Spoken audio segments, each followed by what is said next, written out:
Hello Flosstube and welcome back to my channel, or welcome if you are one of the new subscribers who's joined me in the last week or two. It's so lovely that those numbers are just creeping up. We're not quite at 950, but I'm definitely hopeful that we will get to 1,000 subscribers before too long. If you're watching, if you like what you're watching, please do subscribe. It would be so exciting to hit that 4-figure milestone before too long.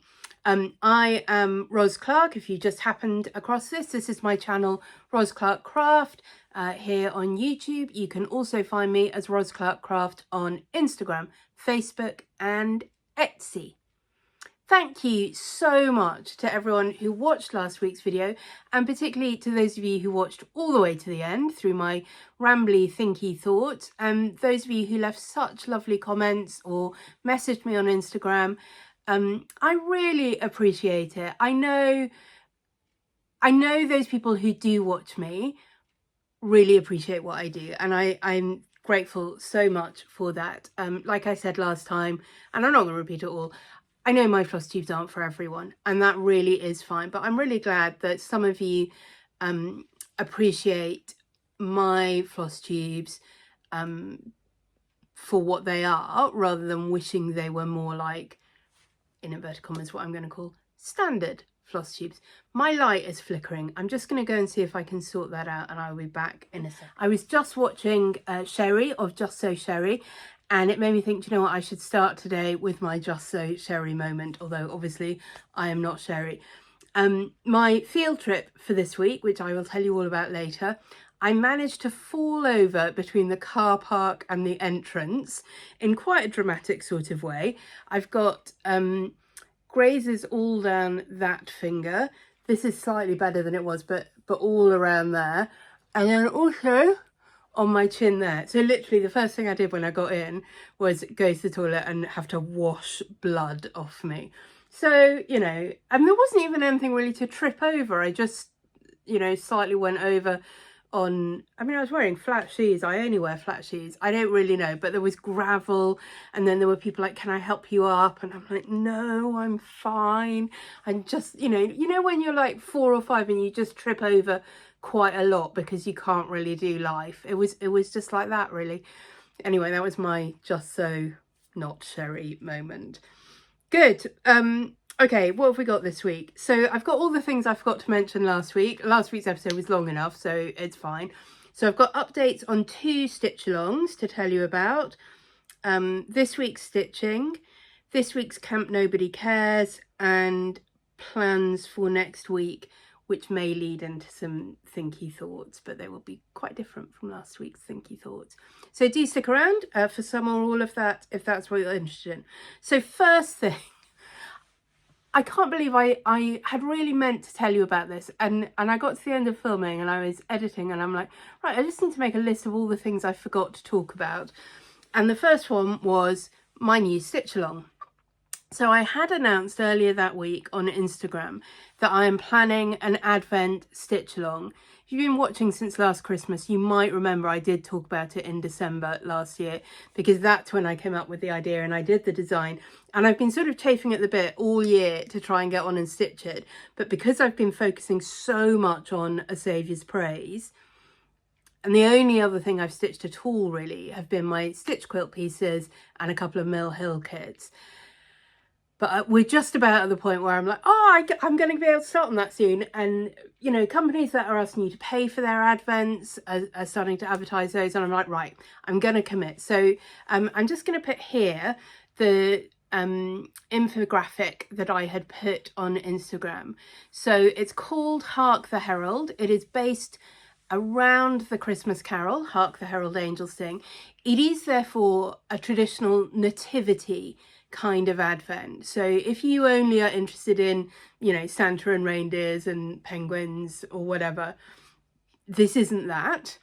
But I don't think I have seen in the last couple of years, and I may have just missed them, Advent stitch-alongs particularly focused around the nativity.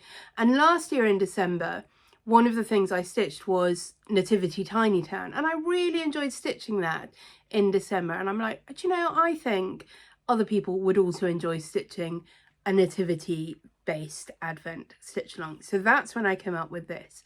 So my plan is it will be released in 4 main parts, beginning on Advent Sunday, which I think is November, might be November 30th. It's definitely in November this year. And then 1 part each Sunday, the 4 Advent Sundays before Christmas Day. I think the last week, therefore, you get maybe 4 or 5 days before Christmas Day, but it is fine because the actual Christmas period does not begin until December 25th. So, you know, you have plenty of time to finish your Christmas stitching after that. They are not huge parts. They are around 1,200 stitches a week. So, you know, if you were to divide that up by day, you're looking at less than 200 stitches a day if you want to do a little bit every day. There will be some pre-stitching available in November. You do not have to do the pre-stitching. I think the design will look fine without it, but it does look better, in my opinion, with the frame. What I'm going to try and do as I stitch my model is I will stitch it all without the frame and just give you a little sneak peek of what that looks like, and then stitch it with the frame and a little sneak peek of what that looks like. I do think it's worth stitching the frame if you can. I think that's about 1,500 stitches. So I didn't want to include it in December because obviously December is busy. I want to try and minimize the sort of stitching to do during Advent itself. But the frame will be available a month or so beforehand if you want to do that. And obviously you can do it after if you change your mind about that. So there's pre-stitching. What else do you need to know? 3 flosses. 3 floss colours. When I announce the pre-stitching, I will tell you what colours they are. I've charted it entirely in DMC. I would recommend stitching it in DMC, to be honest. I don't think there'll be any huge advantage to stitching it in nice, more expensive hand-dyed threads. Most of it, 70% of it, 75% of it is in one colour. And then the 2 other colours. So the one colour you will need, I need to do the maths, you'll need at least 2 and possibly 3 skeins of that, slightly depending obviously stitch count and whether you're stitching 1 strand or 2. And the others you will only need 1 skein each. I will announce all of this at the beginning of November when the pre-stitching is announced and all of those details. And I am going to be stitching mine on Swanbay Fabrics Highbury Gold, which I think will be perfect. Any neutral will do. The 2 colours, shall I tell you? Yeah, I think you can kind of see from the infographic. The colours you're going to be stitching in are black and 2 different shades of yellow, yellowy gold. I think something that's a neutral with a slight yellow undertone is perfect. I wouldn't go for a neutral that's very brown or a neutral that's very obviously a neutral shading to green or pink or whatever. Something that's just neutral, white, ivory, off-white, slightly greyish, probably be all right, or shedding or heading towards that sort of yellow gold end of the spectrum. I think will be absolutely ideal. So like I say, I'm going to use Highbury Gold. I will have a look and see if I can recommend some other choices of fabric. Particularly I'll have a look and see what there is in the sort of standard Zweigart range. Like I'm currently doing something on platinum that would totally be fine, but there may be something that would be even better than a sort of platinum neutral. It is not huge. You've got the stitch count on there, and you know, so you can stitch it on any stitch count you like, and you can work out obviously from that how much of it you will need. You will not need a huge amount. You can probably do it on a fat 1/8. I was going to say fat 16th, maybe. I would need to check. But certainly you don't need a full fat 1/4 for this. What else do you need to know about that? I think that's all I want to tell you at this point. If you have questions, do leave a comment. I may or may not answer it at this stage. As I say, I have not yet done my model stitching. That is high on the list. So it may be that there are things that I don't want to commit to just yet in case they change. I quite often change things as I stitch them. So yeah, that's where it's at. But it'll be free. It'll be available via my Facebook group or my Instagram bio, 1 part a week. Yeah, I can't think what else I need to tell you. More information to come. Good. So that's Hark the Herald. I felt really bad because I watched Somi Sarah's video after I'd done mine last week and had realised I'd not talked about it. And she was talking about the stitch along. She was like, go over, I'm sure Roz will have talked about it in today's video. And I'm like, no, Roz didn't, because Roz is an idiot and forgot. So welcome if you're here via Somi Sarah and you wanted to know about the Hark the Herald stitch along. That is the Hark the Herald stitch along. Like I say, hit me up in comments if you've got more questions about that.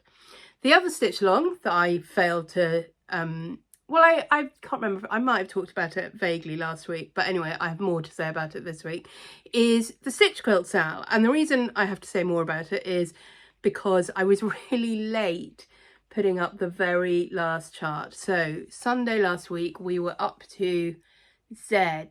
Z is for zoo, but I didn't release it until like Tuesday or Wednesday this week, which means that I am going to give you an extra week to download the charts. So I won't be taking them down this Sunday.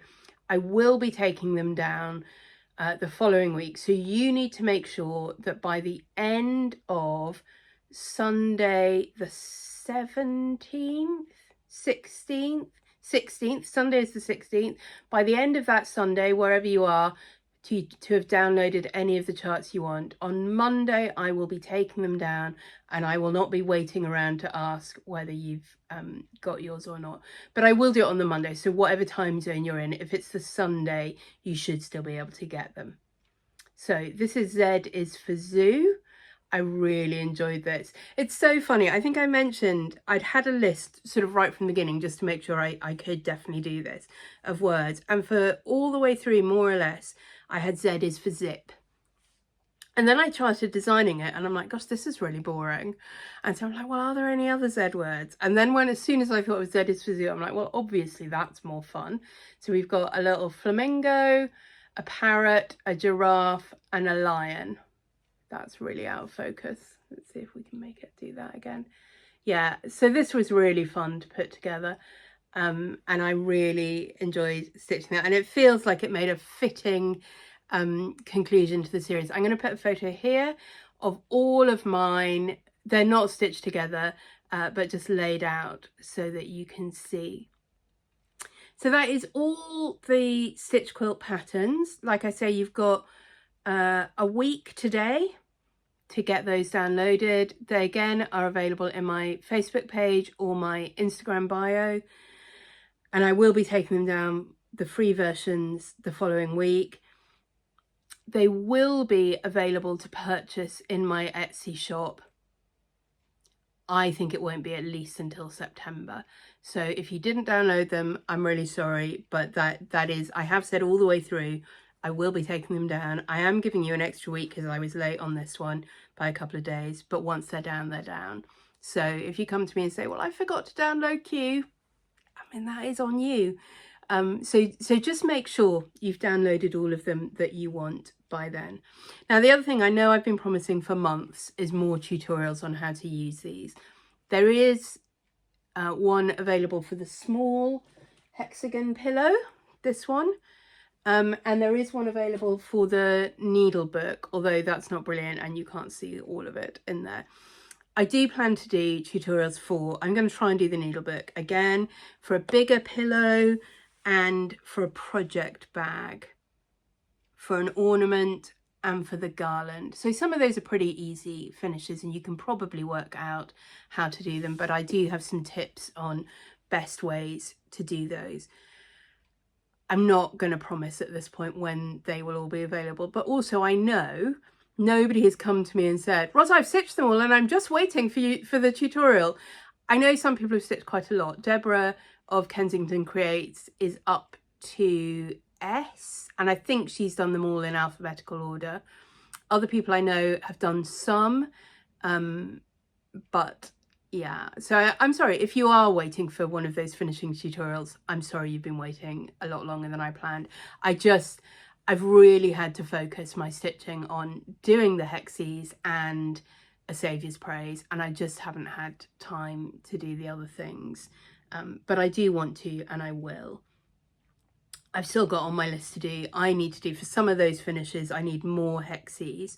So I've got a whole pile cut out of fabric that I'm going to make into fabric hexes, like these ones, you know, so they're not all stitched.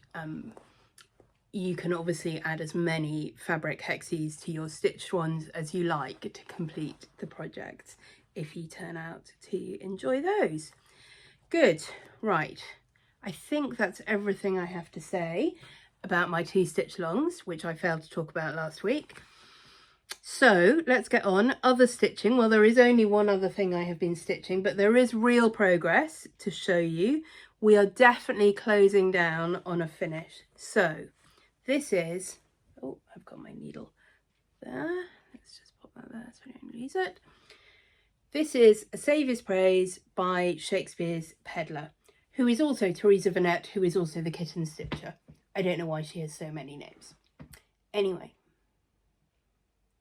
so this is where we are up to. So let me show you. Since last week, I have filled in this section here of Joy. I sort of did some of it as there and some of it was flowers transposed elsewhere. And I added a little ladybird, which I just feel like there wasn't one on the original, but I just felt like it really fitted nicely in there. So I finished that. I stitched the alphabet. That is the big thing I have done this week. Let me show you that close up. Now, I think last week I might have said which is the fastest way. I was certainly thinking about which is the fastest way to stitch this alphabet. So it's one of those where it's made up of 4 little stitches in each block. And that is how I had stitched it when I was doing this section, the word love. But I was like, well, is that the quickest way? Because I've got quite a lot of alphabet. I've still got quite a lot of stitches to do that. We are on a deadline with this. If you don't know, it's for a wedding present. The wedding is 2 weeks today as I'm filming. It's all getting quite close. And I'm like, I want to do that. Anyway, so there are different ways you can do that with that block of 4. You can either just do the 4 ordinary cross stitches, or you can do a Smyrna cross, or you can do an Algerian eyelet. And they all have the same number of stitches, but maybe, you know, there's sort of quicker, more efficient stitching within that. I'll tell you what is not the quickest way of doing it, the way I did it. Now, I don't know if you can see that here. Let me see if I can hold it so I can see what I'm showing you. They are a kind of eyelet stitch, and indeed it is a variant on the Algerian eyelet stitch. But instead of an Algerian eyelet stitch where you do 8 stitches, so into the middle of your set of 4, 1 from each corner and 1 from the middle of each line, so that makes 8 stitches. This has 16 stitches on it. Yeah, it is a known variant. I'll put a link to it in the RSN stitch bank so you can see. Anyway, I do think it looks really good. I didn't really plan to do it, and then I got like halfway through the second letter. I'm like, this is more time consuming than an Algerian eyelet stitch should be. And then I looked at it and I'm like, oh, that's because you've gone through literally every hole. So if you imagine the normal eyelet stitch stitched on Ada, you would do it in every hole round the square. This one I've done it in every hole of the linen round the square. So that's twice as many stitches.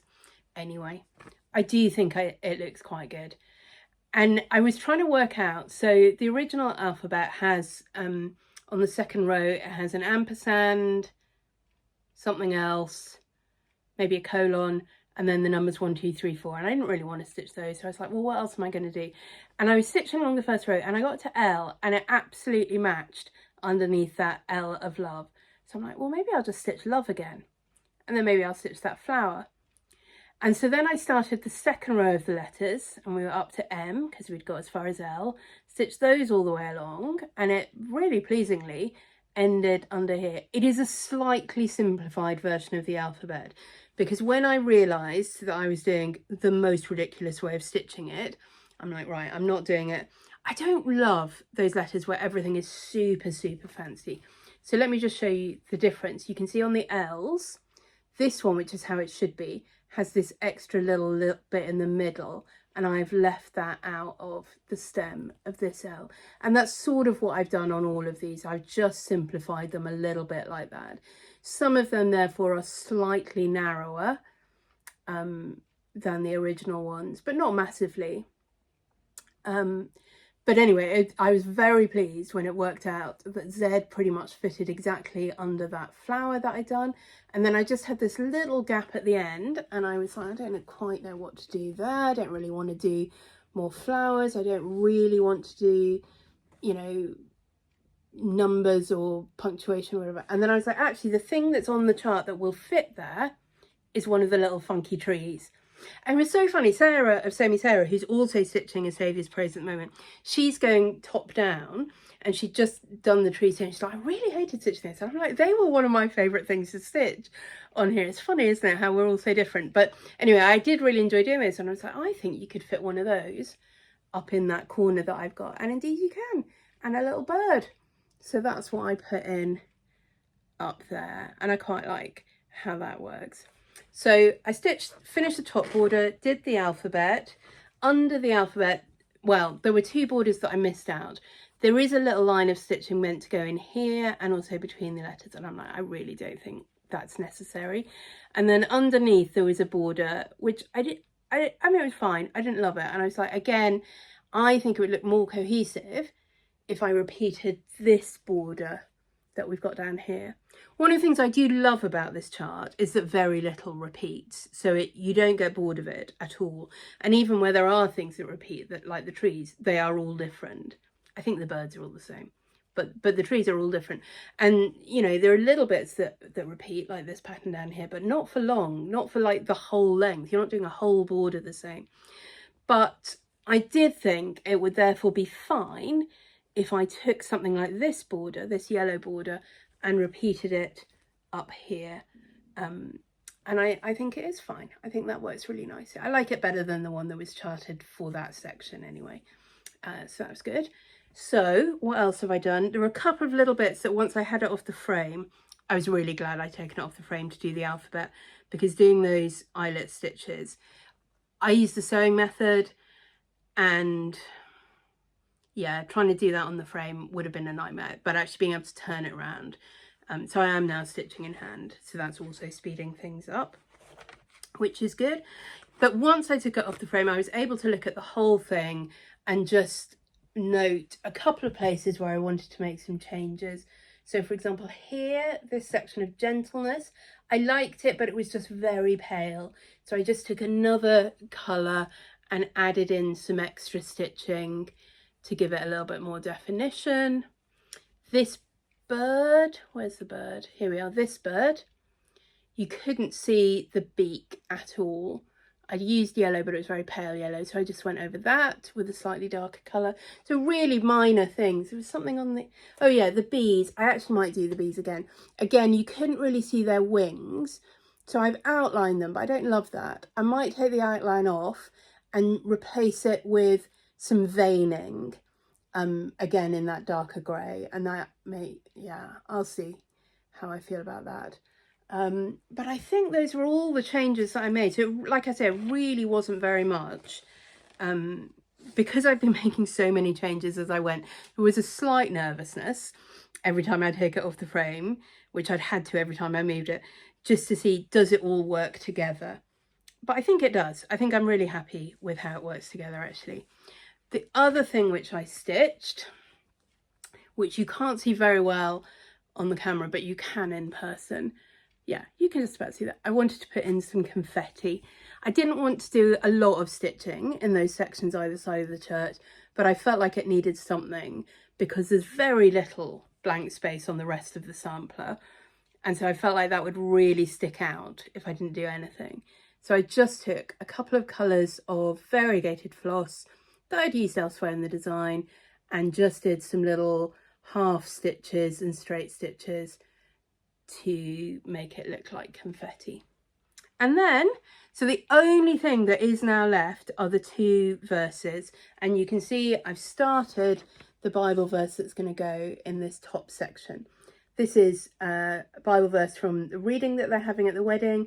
This is love, not that we loved God, but that he loved us and gave his son as an atoning sacrifice for our sins. So I've charted that, and that is about 1,500 stitches. And I know not everyone does, but I really like stitching words. I find it goes quite quickly, so that'll be fine.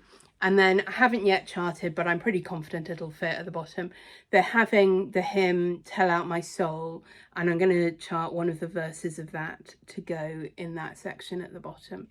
And I think that'll be a similar amount of stitches. I think we're probably down to about 3,000 stitches to go, but it's all words. You know, there's literally 2 colours, so I'm stitching, no, 3 colours. I'm stitching this in Uniform Grey from Gentle Arts. And when I started this up, when I restarted it this year, I had some Uniform Grey, and I'm like, actually, that would be a really nice colour to do all the writing in. But I only had part of one skein left, so I thought, well, I'll order some more.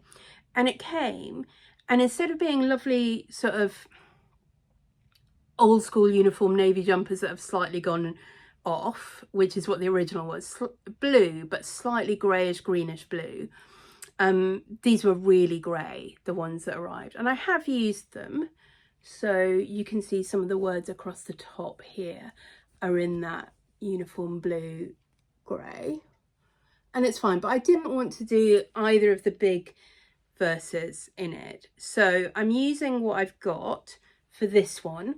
But some of that I'm going to do in red, so it gets to he loved us, so I'm going to do that in red. So I'm hoping that I've got enough to finish that. I think I do.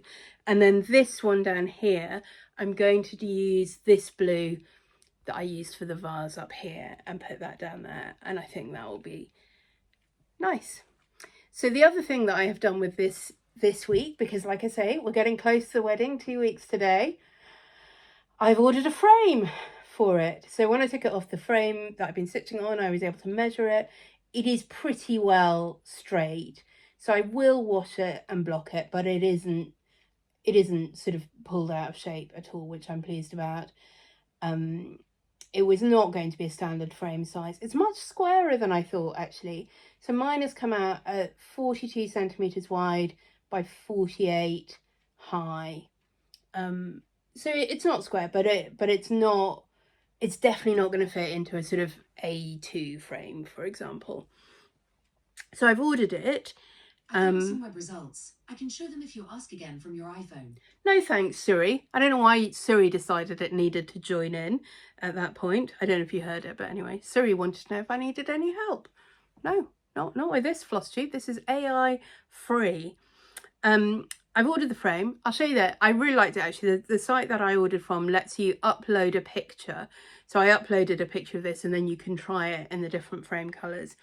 And I don't know why, I originally thought I was just going to go for a really plain black or sort of dark brown frame. But anyway, it looks so much better once I tried it with the gold frame and a double mount, and I think it's going to be great. The frame should be arriving at the end of next week, possibly the beginning of the week after, but that's fine. There is plenty of time to finish this, wash it, block it, lace it, frame it. I say plenty. There is time. There is time. What I will tell you is that the frame company I ordered it from, they sent me 2 £5 vouchers, and they were very clear. You can either use them yourself or give them away. So once the frame comes, and I'm confident that it's good. I think it will be. I think I have used them before. I will happily give those framing vouchers away to anyone who might want them. So stay tuned for that in a later video. I guess really UK only. It's not the kind of thing that will be worth your while ordering from overseas to get the £5 voucher, because you'll pay way more than £5 in the shipping. But UK, I think they're pretty good. They have ready-made as well as made-to-measure frames. So that is, I think, where we're at with the Save Sprays. Let me show it to you once again in all its glory, because I am super proud of it. I really am. I started it, I think, in 2022, put it aside in 2024, picked it back up again at the beginning of this year. And at that point, I had really only done a little bit at the bottom. I had done some, but not all of the deer.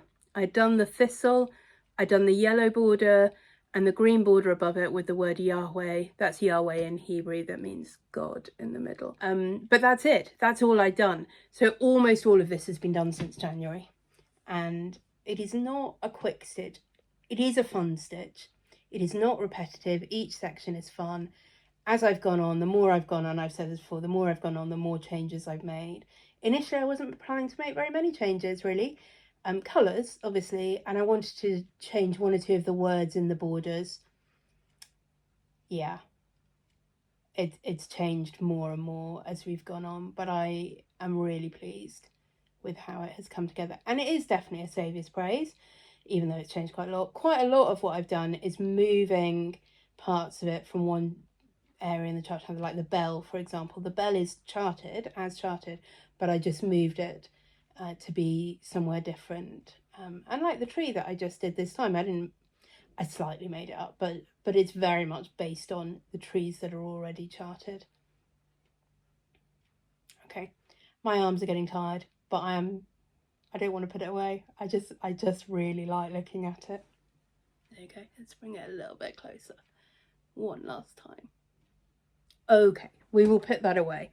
That is all the cross stitching that I've done this week, but I have to say I am really excited, A, to finish it, but B, to get to a point where I can start other things. I've got one Mill Hill kit that needs some beading doing, and I don't think I've got any other works in progress, so that is going to be exciting. I don't love having loads of works in progress, but I think I will be starting more than one thing. I'm going to obviously do my model stitch for Hark the Herald, but there will be some other starts as well coming quite soon in my future. Right, Camp Nobody Cares. If you're new here and you don't know what Camp Nobody Cares is, I will put a link below to the introductory video. It is essentially a do-it-yourself summer art camp at home for, I can say for grown-ups. I mean, children are welcome to do it as well, but you know, I'm a grown-up and I'm doing it. I want to make beautiful things even if nobody cares. That is the mantra of Camp Nobody Cares. And you're welcome to do it in a whole lot of different ways to suit you, to suit the kind of things you like doing, to suit the time you have available, and so on. I have set myself a 6-week timetable for the summer, of which we have just finished week 3. I can't believe we're already halfway through. And in those times, I'm doing various things. I'm doing some regular morning marks. I'm doing trying to do some field trips. I am working through some of the books that I have in my collection, and I'm focusing on different projects every week. Now, the first thing I have to show you is a project that I had from a couple of weeks ago that I didn't remember to tell you about last week, because last week I apparently forgot to tell you about everything. So this was a dress that I have bought. So it's all about the wedding. It's all about the wedding. I feel like I'm talking about this wedding a lot. The couple who are getting married, he's British, she is British Indian. There are Indian things happening at the wedding. They're both Christian. It's a church wedding. The church is on the sampler. But there are pre-things happening in that week. There is a henna painting evening, which I'm going to, which I'm very excited about. And then the night before the wedding, there is a party. It's called the Jago. I think the Indian contingent will all be in, you know, amazing silk embroidered kind of stuff. And the dress code is bright and fun. And I did think, shall I get an amazing Indian thing? And I'm like, no, that is ridiculous. You won't wear it again. Although it would be super fun. Anyway, I found this amazing dress. It's from, the brand is Love and Roses. And it's their collaboration with the V&A. And I think in the UK, at least, they only sell via Next. This is the dress with some of the blinging which I have added to it. So I think the dress itself is stunning. I have added sequins along the V-neck and down the middle, and I'm halfway through adding sequins to this waistband section. So I'm going to be sequining it up, blinging it up with the best of them. As you can see, I haven't finished this, so I've got that whole section there to do. I'm just looking at it on camera. I might add some more along this middle bit that I wasn't originally planning to. It doesn't take long. This whole thing was 2 evenings in front of the telly, so I just need to do one more evening and then that'll be done. And they're all, I mean, they are sewn on and they will all come off, because the dress itself is a cotton summer dress that I will happily wear at any other occasion, but for this particular occasion I wanted it shiny and sparkly. So that's been a fun thing to do, and I will carry on with that and finish that before the wedding. So anyway, I didn't do that this week, I did it the week before, but I forgot to show you the work that I had done on that. Isn't it? Yeah, honestly, I have to stop just looking at all my stuff. So that is one project that I had been working on, but now let me tell you about what I've been working on in my project for this week's Camp Nobody Cares. And this is the dress that I plan to wear at the wedding itself on the Saturday. So it is inspired by this dress, and I'm making it out of this duvet cover, which when I bought it, I think there was only the king size available and it was on sale. So I have a king size duvet cover and pillowcases, and I'm using the Sew Over It Betty dress pattern. And so far I have done the bodice. So this is the front. It's got this, the sort of boat neck. It's more of a boat neck than the original, and I much prefer that actually. I've done the sleeves, I've done the armholes, and then on the back, this is what it looks like. So it's not quite like the original. It's really good because I keep looking at that dress. I keep being shown adverts for it on Facebook and Instagram. So every time I want to go and just check what it looked like, I'm like, oh, there's the advert for it again. Just go and check. So on the original, I'm just going to show you, I don't quite know. Let's hold it in half. I'm just going to show you on half of it because it'll be maybe a little bit easy to see. I have lined the bodice. On the original, it's just one piece on these back bodice sections that is then gathered up into the bow across the middle.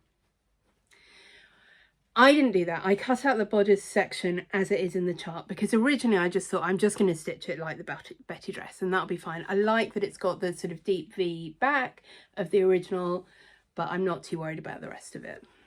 Anyway, I did that and then I'm like, no, I do want that. And also it was slightly too tight. It fitted, but it was on the tight side. And I was just like, by the time I've been in it all day and eaten a lot of samosas, it's not that comfortable sitting down in it.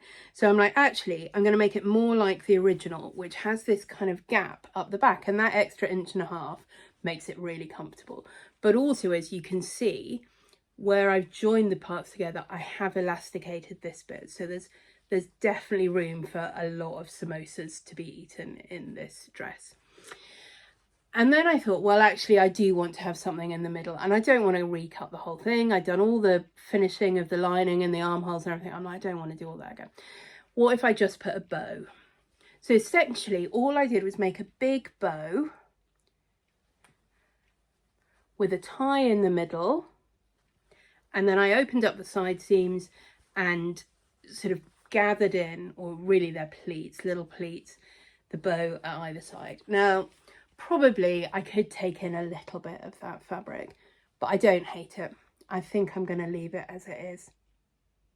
I don't know. I might go back and take in more, but I think it gives that sort of drapey look and that kind of bow effect. And it was a lot less work than it would have been to try and recreate it. And even to try and work out what those pattern pieces would have needed to look like would not have been straightforward. So I think that's pretty good. I'm very happy with it. It's very comfortable. It fits really nicely around the bust and the armholes and the neckline. And I have had to order a new bra because it's very wide here. I'm hoping I won't need to wear it strapless, but it is flexible, so if I need to, I can. And I'm hoping it will sit at the back. I mean, if you can see it at the back, well, it's not the end of the world. But I am pretty happy with where we're at so far with this. And I think the fabric is just perfect, actually. I really like it. I like that it is pinker and the pink stripes than the original. It's just lined in some plain pale pink cotton lawn. I didn't do the complicated method with the armholes. I just used some bias tape and that looks fine. Generally, I find the complicated methods for these sorts of things tend to be from people who are allergic to hand stitching, and I'm just like, I don't care. You know, hand stitching, a little bit of bias tape on the inside, it's fine. And similarly, you know, this tie on the inside, I just hand stitched that. It was easier. Yeah, you know, I mean, bits that's definitely machine stitched in. I wouldn't want to trust that to my hand stitching, but yeah, it's fine. I don't mind doing that. So I've still got to do obviously the skirt. The only change I'm making to the skirt from the pattern is to add in pockets, which is not complicated. It is a proper circle skirt, and I think that will be lovely. So I'm going to do the skirt, add in the pockets, add the skirt obviously to the waist of the bodice, stitch in the lining, which again I will hand stitch that in. I think that's by far the best way of doing that. Depending how heavy the skirt is, I am thinking I might put a waist stay in. So all that is you tack, hand stitch a piece of non-stretchable ribbon to the inside, or tape or whatever, to the inside of the waistband, leaving a couple of inches either side free, that can then be tied together, or you can put a hook and eye in it or something like that. And it just gives the skirt something else to hold up the skirt, so it's not pulling the bodice down. So I'll wait and see, because I don't need to install it till the end. If it feels fine without it, I might not bother. And then the hem of the skirt, I have got some horsehair braid. It's not made out of horsehair these days, but that's what it's traditionally called. And I'm going to, I think, put some of that in the hem just to give it a little bit of body at the bottom.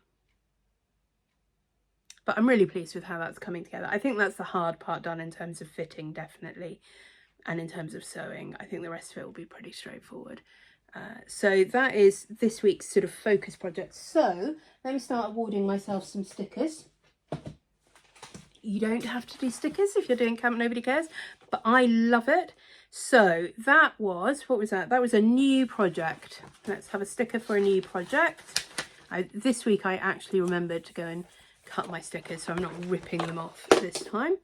That is not a completed project yet.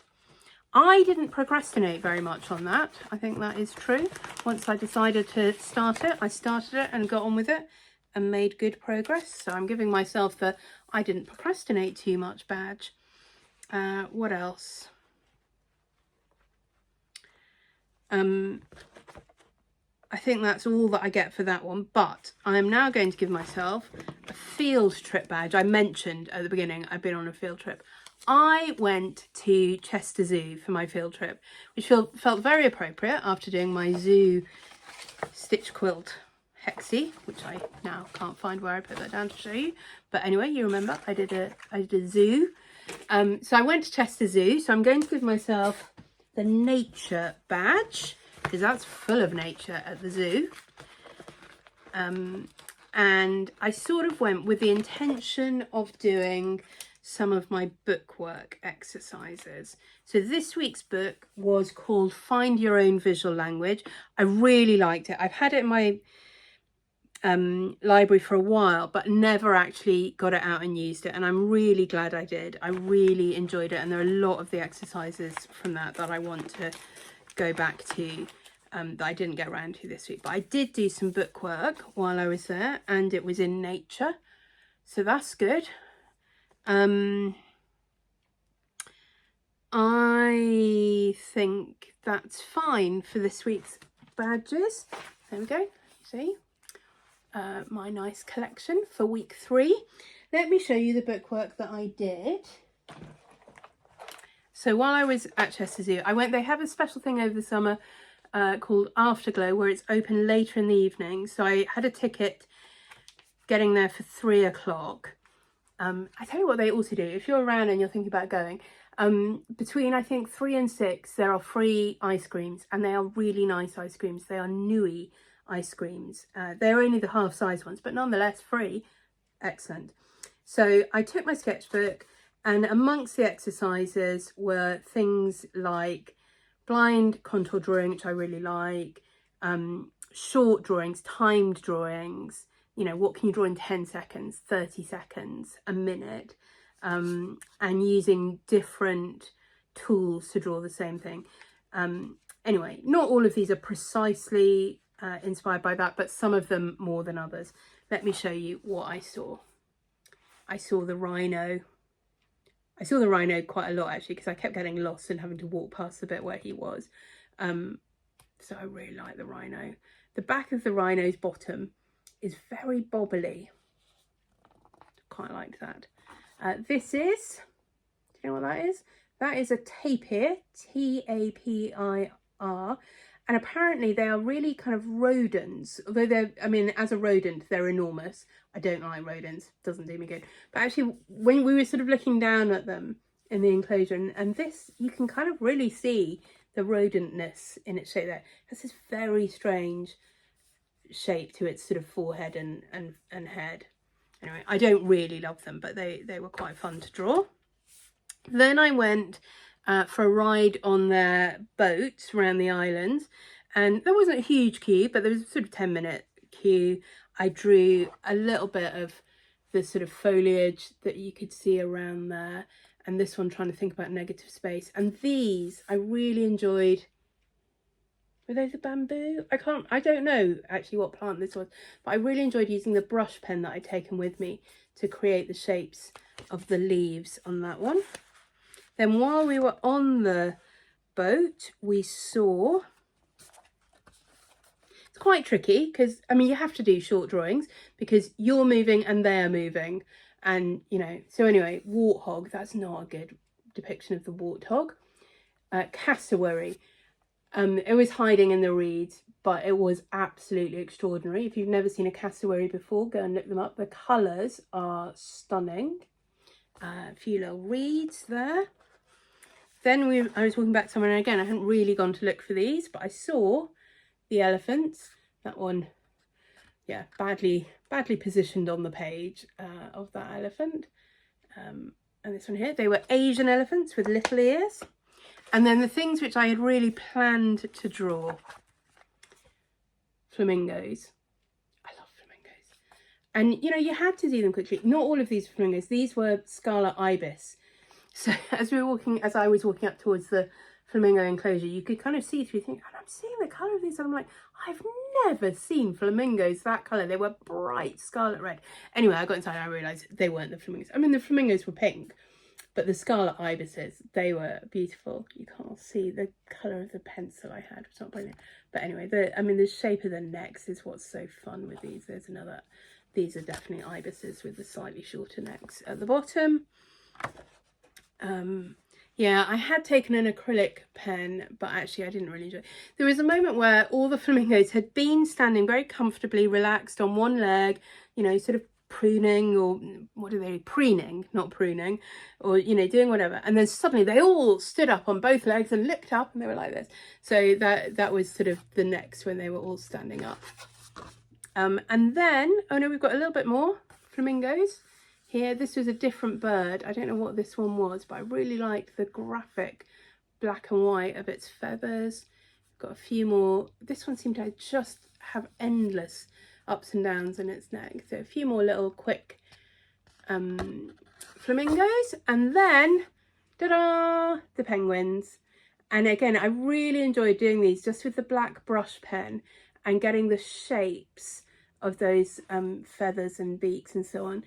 This one and this one were swimming. This one was just sitting right by the water. Mostly they were standing up. They weren't very interested in doing anything, I think it's fair to say.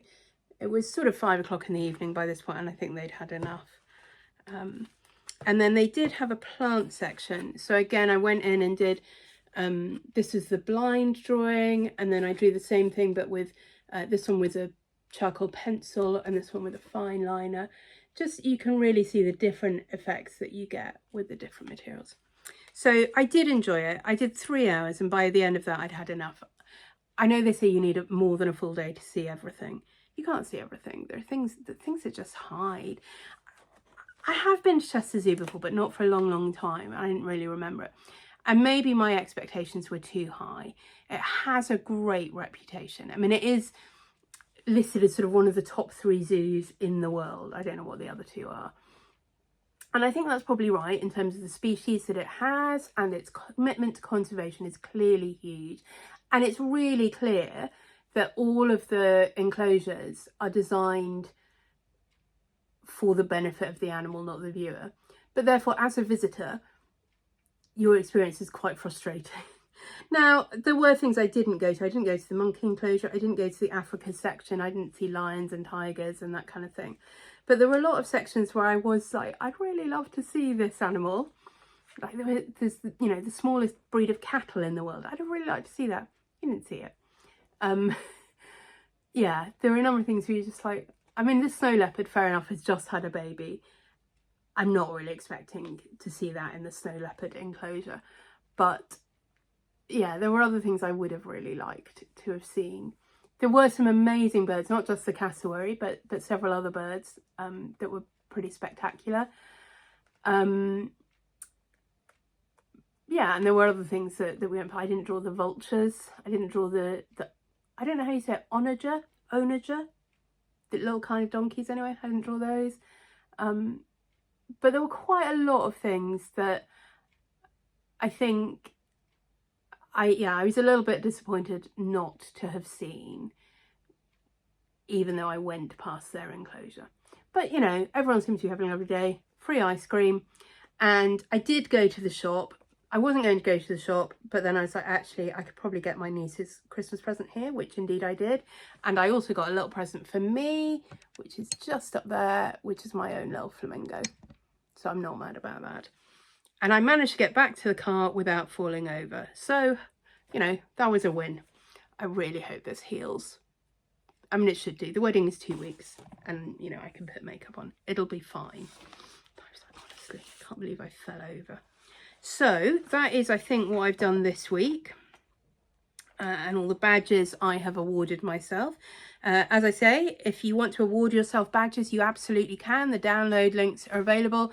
If you want to post something on Instagram that you've done and use the Camp Nobody Cares hashtag, I'm very happy to award you badges over there as well. Right, so I think we're now up to plans and we're at less than an hour, so that's excellent. Next week, I didn't have a plan for a field trip, but now I do. Lovely Sarah of Penelope's Pocket is also doing Camp Nobody Cares. You could go and check out her video and see what she's been doing. And she was mentioning in her last video that she hadn't done a field trip. She's like, but I should. She lives relatively close to London and she's like, I should just go up to London for the day and do something. So anyway, I reached out to her and I said, I'm not American. I messaged her and said, would you like to do a joint field trip? So that's what we're doing. I'll tell you about it when we've been and done it. But we have a plan for a joint field trip this coming week. So that's exciting. My main goal for the week obviously is to finish things. I need to finish the Saviour's Praise. I need to finish the dress for the wedding. And I want to finish the blinging for the wedding. If I can get all of those done in the next week, that would be amazing. And then I will not have anything to be panicking about the week of the wedding, which is good because I'm, you know, going out quite a lot the week of the wedding, it turns out. So those are big plans. I do want to do some more of the visual language exercises that I didn't get to. There are some that are sort of cutting up and sticking and playing with things. And one of the things I really want to use some of those, I've started thinking about after last week's field trip, which was the Festival of Quilts. I have come back to a thing which I think had been an ambition a while ago and I'd sort of abandoned, but I do really want to try submitting a quilt for next year. And I've got some ideas of what that might be. It will not be in the traditional quilting category because I can't do traditional quilting. It will need to be, I think, probably either in art quilt or original design. Probably art quilt. Art quilt's the one where you can most get away with your corners not lining up, and you know, and the thing that I've got in mind is using a lot of different non-traditional, non-standard quilting materials. I think very old traditional quilts, they used everything. Yeah, so, but anyway, but I think some of those exercises from that visual language book will be a good starting place for thinking about how that quilt might work and how it might come together. So that'll be obviously a longer term project, but I'd love to do that, starting to think about it just using paper and scissors and glue. My book for the coming week is actually 2 different books, although I suspect I already know where we are going with those. So I have 2 books on bag making, this one called Handmade Bags and this one called the Bag Making Bible, and I suspect at least one of those will be going to the charity shop by the end of the week, and I think it might be this one, but I want to have a look through properly. I recently downloaded a bag pattern from Parrot and Parsnip. I'll put a link to them. She sells bags that she's made as well as the patterns for making them. But what I really like, what really attracted me, she uses old materials. I think pretty much everything she uses is upcycled, both the fabrics and even the notions. I mean, maybe she buys new thread, I don't know, but you know, like zips will come from dead stock or upcycled from other projects. Anyway, I don't know, but I bought the hardware from her, and now I will put a picture here. She uses quite often old needle points, and they're really fun. And then I was like, gosh, people want a lot of money for their old needlepoint canvases. So I'm like, I don't want to stitch one at this point. But anyway, I did find one. I bought this one for, I can't remember, it's less than £15. I think it might have been £10 plus postage, something like that, with stripes on it. So the reason I haven't got it here is I've just washed it and it is drying. But I think that will make a really nice sunrise bag, and I've definitely got fabric and bag making interfacing, and I bought the hardware kit from her, so I know I've got all the stuff that I need. It did come with webbing for the strap, but I've got funkier webbing that I will use for the strap. Yeah, so I want to try that. Given that I now have my sewing stuff, my sewing room in a usable state and my sewing machine out, I might even do that in the coming week, because, you know, sewing is not super long project. I think, you know, an evening, 2 evenings, something like that, it should be doable. So we'll see what progress I actually make on that in terms of project. It's okay if I don't get to the project, but I want to at least go through those, decide which, if either, I'm keeping, and make sure I've got everything together for the sunrise bag when I get to it. So that's my field trip, that's my book work. Everything else is just finishing. Yeah.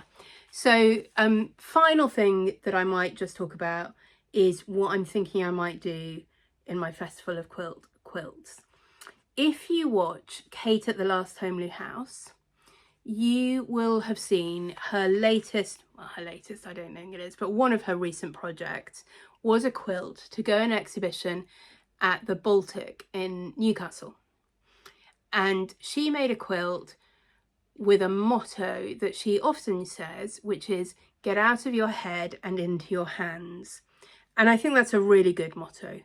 I think making of stuff, the making of physical stuff, is a really good thing. It's a really good thing if you have any tendency to mental ill health, whether that's depression, which I get, or anxiety, which I don't, or whatever it is. But when, you know, when you're doing things, a physical thing is a really valuable thing, and many of us know that, whether you're a stitcher or a knitter or a sewer or whatever you do with your hands, a gardener or a baker, it's so good for your head. So that's her thing, and she made this quilt, and it looks great, and it's on display.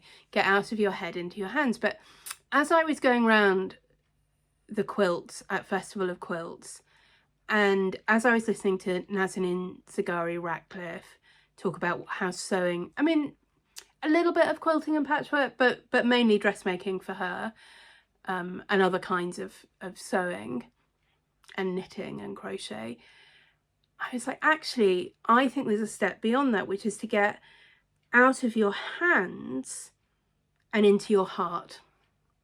You know, there's a lot of quilts there that are technically really proficient, but they certainly don't speak to my heart. Maybe they do speak to the heart of the people who made them, and that's great.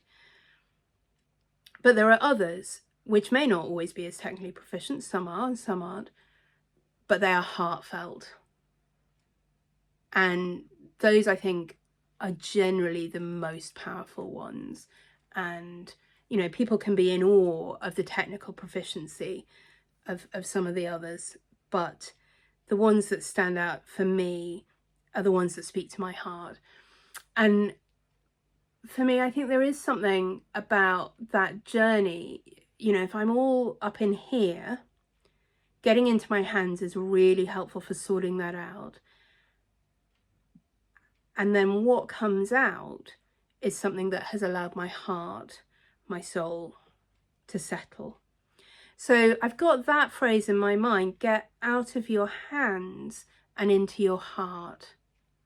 Not that hands are bad, hands are crucial, and the making is crucial, but something that comes through your hands and out from your heart or into your heart. So in my head, that's something about the kind of very tactileness of a quilt, and then the etherealness of more than that, of the emotion. And so I'm imagining a quilt that's got some, you know, really textural parts to it, potentially with using, like I say, non-standard fabrics. I'm thinking of velvets and cord and tweed and, you know, quite heavy things, and where the stitching is very thick and visible, and that the doing of it is what's celebrated. And then maybe coming down, because you've got to think about how you're going to display these, and you can't have the light stuff at the, well, it would be very hard if you had the ethereal stuff at the top and the heavy stuff at the bottom. But that, or maybe coming out or exploding into or feeding into something that is much lighter and more ethereal and doesn't necessarily have wadding, or maybe sometimes it's just wadding, and maybe you see through some of it and you can see the strands, and it's almost like, I was going to say a beating heart. I feel like that may be beyond me to communicate, but something, yeah, something that expresses the emotions. So something that expresses the physicality and the stitching and the doing and the making, and then something that expresses how you can move from that. So they need to be really carefully connected into the feeling and the being and the living and the breathing. So that's where I'm at with that.